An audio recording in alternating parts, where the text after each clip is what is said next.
Welcome to Section 420, Talkin Yankees, the podcast. Well, the Yankees slide continues, have now dropped 8 games in a row after getting swept by the Boston Red Sox at home. Again, this middle season continues for the New York Yankees, and maybe something about Sundays, I don't know. Remember last Sunday against the Marlins, they dropped a heartbreaker there, blowing a big 7-1 lead, and then late in the game was 7-3, and then choked away 5 runs in the bottom of the ninth.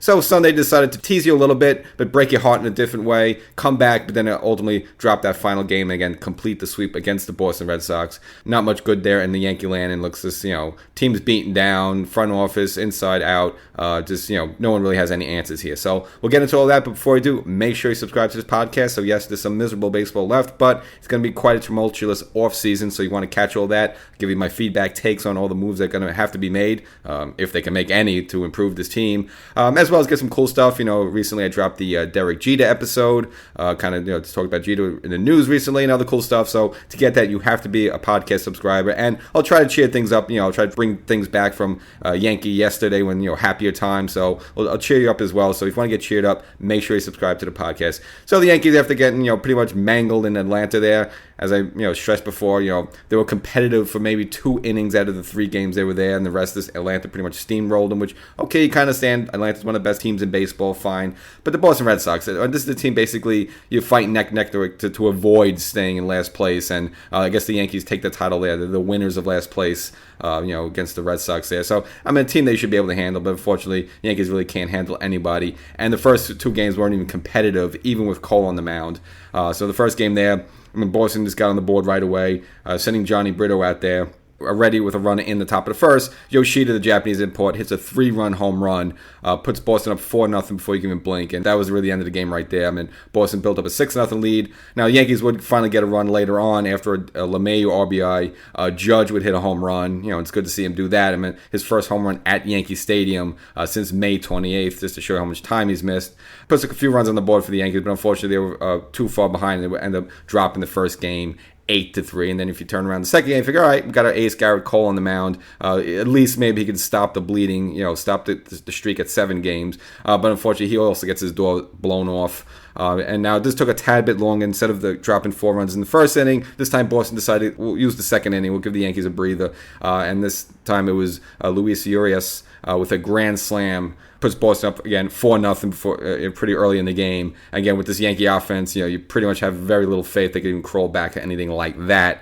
And Cole just didn't have this game. Boston eventually increased the lead to 6-0. Now Judge again would hit another home run, so good to see him on back-to-backs. But that's this Yankee team. That's all they can do is hit home runs, which they're cool, but you can only do that once in a while. You're not going to hit 6-7 home runs in a game, so you have to find other ways to score. But this is a miserable offensive performance for the Yankees. Stanton getting booed by the fans, falling below 200 in the batting average yet again, and the Yankees dropped the second game 8-1. So now you're looking at the first 2 games. Yankees is completely getting destroyed by the score of 16-4 total. Really, I don't know why anyone would come to that final game there, except that, yes, it was Roger Maris bobblehead doll day. So I guess the Yankees must have had a psychic work for them, a couple months ago, to really foresee that, hey, how can we get fans to come to this last game there? Because I don't know why you'd want to go see after just getting mauled in the first 2 games there. Now, I'm not going to get on Garrett Cole. Look, he had a stinker, and he hasn't had many of those this season. And even though he's a great pitcher, you're going to have those. It's just, you have those while your team's struggling, you need wins. It's just, when you're a bad team, these things happen. So I'm not going to get in Cole on that. And the Yankee, bullpen as well as the Yankee offense have let Cole down so many times that, all right, he deserves to have a stinker. So I'm not going to even get on him. And he has a good chance even with that. He still might win the Cy Young Award this season, the American League Cy Young Award. So it's just a bad timing for Cole. So I'm not going to even get on him for that one. But the teaser, of course, was the final game, Game 3 there on Amazon Prime. For you Yankee fans like to watch games on Amazon. No one does. This was the teaser game because the Yankees really had a shot to win this one. Even if you drop 2 out of 3, but you won the Cole game, you would expect it, whatever. But this is a situation where you drop the first 2, you get mauled. But this final game here, you come back, the team shows a little bit of life, and then you lose it in the 9th inning. So this was basically a little home run back and forth there. Ready down 1-0, but the Yankees did tie it with a Higgy home run. Gleyber Torres also would contribute a home run in this game, and then the Yankees would fall behind. Now Schmidt started the game. Didn't go long, but at least bounced back a little bit. Again, he got roughed up a little bit in Atlanta. But this is part of this whole new thing of stretching out Michael King, which I know they've talked about. He's possibly even make him a starter come September, or at least coming into next season. But Obviously, you stretch him out too much, and he's not going to be as effective when you use him for multiple innings versus just 1 and 2, and eventually get touch up for a couple of runs, put the Yankees in a 5-2 hole. But wait, the Yankees come back. Anthony Volpe with a big clutch 3-run home run to tie the game, which oh wow, this is great. And then eventually had an opportunity in the bottom of the 8th to go ahead. Now, Isaiah Kiner-Falefa was on second base. Volpe up again. Now, not just a home run, but actually a clutch hit to left field there. Fielded by Ruff Schneider, who, remember, came up through the Yankee system. He was supposed to be the replacement for Jeter. That really happened, but he's actually found a little bit of a home in Boston for a while. Just kind of a serviceable player, but in left there. Bobbled the ball a little bit. I guess maybe that caused Kiner-Falefa to make a shot at home plate there, which, look, he had a shot. He's a good run. He's a good base stealer. So I don't fault the move. And again, with the Yankees, any them scoring runs other than the home run, and if there's an opportunity that you got to take it because they normally don't. So Isaiah Kiner-Falefa coming in, Schneider with the relay throw to Trevor Story there at shortstop. He throws the ball home at home plate there, and at first it looks like Kiner-Falefa got his foot under there, and then the catcher blocked the plate and had the glove there. Now back in the old days, before the Rob Manfred Major League Baseball, you used to be able to run someone over like that. Like Ricky Henderson would have barreled him over there. But obviously a different game, you can't do that. Now you could try to knock the ball out of his glove, but you can't just run over or clothesline the catcher. Those days, those Pete Rose days are over. And so Kiner-Falefa had this kind of going at the foot. At first, he looked like he was safe. They called him safe. Boston challenged the play, overturned it, and so instead of the Yankees taking a 6-5 lead there, had to leave with a 5-5 tie. And of course, right in the top of the 9th there, with Clay Holmes on the mound, ends up coughing up the lead. Boston goes ahead 6-5, but again, the Yankees give a little tease now.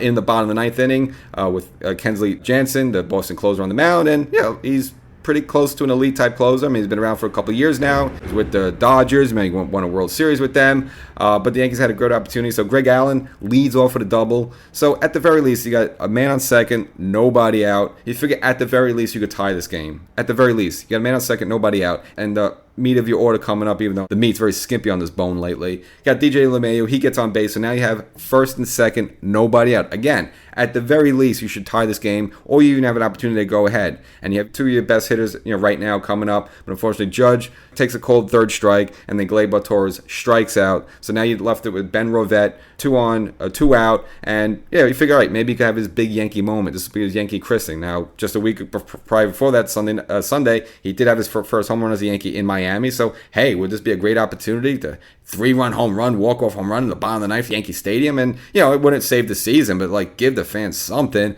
But no, he flies out, and the Yankees squander an opportunity. Again, 2 runners on, nobody out. And, again, the tease. I don't know what's the worst tease, that or just blowing a 7-1 lead last week. I'm not sure, but you're just finding new ways to win. So the Yankees dropped their 8th in a row, and this is the first time in 28 years, so going back to 1995, that they've lost 8 games in a row. So this is like an epically bad Yankee. This is like 3 decades in the making bad Yankee team right now, this slide. And now after the second game, supposedly Boone spoke with the team. He said, I like the vibe of these guys. We feel there's a streak that's coming around. And Judge is saying the right thing. He's the captain. He's like, well, we haven't had a real hot streak all season. It's about to come, and it's going to come in September. I don't see it. And one thing, the hitters aren't here, but now you're not even getting good starting pitching. I mean, Brito got blown off. Cole, your ace, got beat up, even though I guess he was due to get one. Okay, Schmidt was a little better competitive, but this is not a playoff caliber starting rotation. This is barely a playoff caliber bullpen, and this is not a playoff caliber lineup. I mean, even the second game, the batting Bauer's third. I mean, look, he's a nice role player, but he's not a third place hitter on a New York Yankee team. I mean, that's reserved for Mark Teixeira in his prime, Paul O'Neill in his prime, Don Mattingly in his prime, A-Rod in his prime, not Jake Bauers hitting third. And look, I like these guys, but you just take a collection of them. With Higgy, he hit a home run. Higgy, IKF, Bauers. Bader, who's this, in a miserable slump right now. Volpe, yes, he got his home runs, but his batting average is 210 and below. This is not a major league good playoff caliber lineup. I mean, you're not going to win games like this, so I don't see how Judge thinks that all of a sudden this unit's going to come around and turn it and get hot in September. I just don't see it. So, the Yankees misery continues, and the sad part is that the schedule really hasn't been tough. I mean, Boston is a 4th place team. You should get wins against them. The Miami Marlins, that's they're barely a 500 team. They will it's a winnable games. Chicago White Sox, when they started off that road trip last week, those are winnable games. I mean, Chicago's 20 games under 500, and look at all those games against the NL Central schedule they had.